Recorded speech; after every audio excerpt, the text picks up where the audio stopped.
అమరావతి రాజధాని outer ring road పనులు ఎక్కడ వరకు వచ్చాయి అనే విషయం మీద వీడియో చేయాలంటూ కొంతమంది వ్యూవర్స్ కామెంట్ చేస్తున్నారు.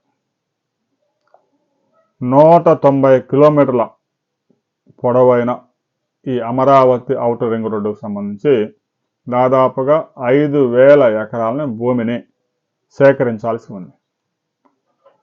అమరావతి రాజధానిలో మాదిరి ల్యాండ్ పూలింగ్ చేస్తారా, లేదంటే భూ సేకరణకు వెళ్తారా అనే దాని మీద ఇంకా కొంత క్లారిటీ రావాల్సి ఉంది.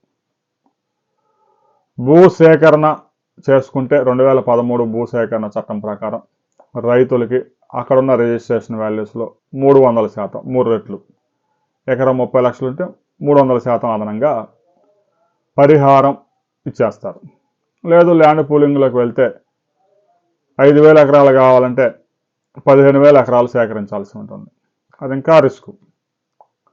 దీంతో రాష్ట్ర ప్రభుత్వం ఇప్పటికే 5 ప్రత్యేక అధికారులని, సీనియర్ అధికారులను నియమించింది, జేసీ క్యాడర్ అధికారులని. వారు 5 జిల్లాల్లో పనిచేస్తూ ఉన్నారు. 121 గ్రామాల రైతులతో మాట్లాడారు. అలైన్మెంట్లో అయితే ఎలాంటి మార్పులు లేవు.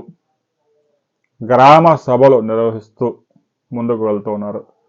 భూసేకరణ ప్రక్రియ మొత్తం పూర్తయి పరిహారం చెల్లించి ఇక పనులు చేసుకోవచ్చు, టెండర్స్ పిలవండి అని రాష్ట్ర ప్రభుత్వం కేంద్రానికి ఆ భూమిని హ్యాండ్ ఓవర్ చేస్తే జాతీయ రహదారుల సంస్థ టెండర్లు పిలవడానికి సిద్ధంగా ఉంది. ముఖ్యంగా రహదారులు నిర్మించే సమయంలో రహదారి నిర్మించడానికి 24 నెలలు పడుతుంది. ఇంకా బ్రిడ్జెస్ అవి పెద్ద పెద్దవి ఉంటాయి, 36 నెలలు పడతాయి. రైల్వే బ్రిడ్జి ఉంటే 4 సంవత్సరాలు పడుతుంది. అంతకుముందు భూసేకరణ కోసమే 2 సంవత్సరాలు, 3 సంవత్సరాలు, 4 సంవత్సరాలు పడతా ఉంది.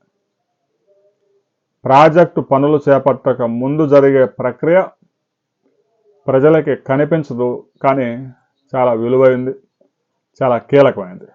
ఏ జాతీయ రహదారైనా, ఏ రింగ్ రోడ్ అయినా, ఏ ఇన్నర్ రింగ్ రోడ్ అయినా రావాలి అంటే భూమి కావాలి. ఆ భూసేకరణలోనే వివాదాలన్నీ ఉంటాయి కాబట్టి ముందుకు వెళ్ళడానికి హడ్డిల్స్ వస్తూ ఉంటాయి.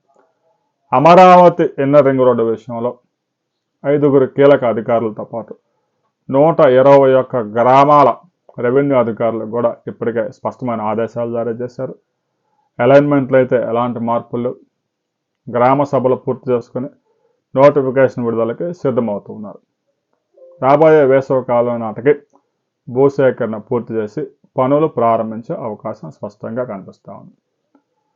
మీ ప్రాంతాల్లో అమరావతి ఔటర్ రింగ్ రోడ్డుకు సంబంధించి అధికారులు మీ భూములకు సంబంధించి మీవి గనక ఆ రింగ్ రోడ్లో పోతామంటే మీతో అధికారులు సంప్రదించారా లేదా అనే విషయాన్ని ప్రతి ఒక్కరూ కామెంట్ చేయండి.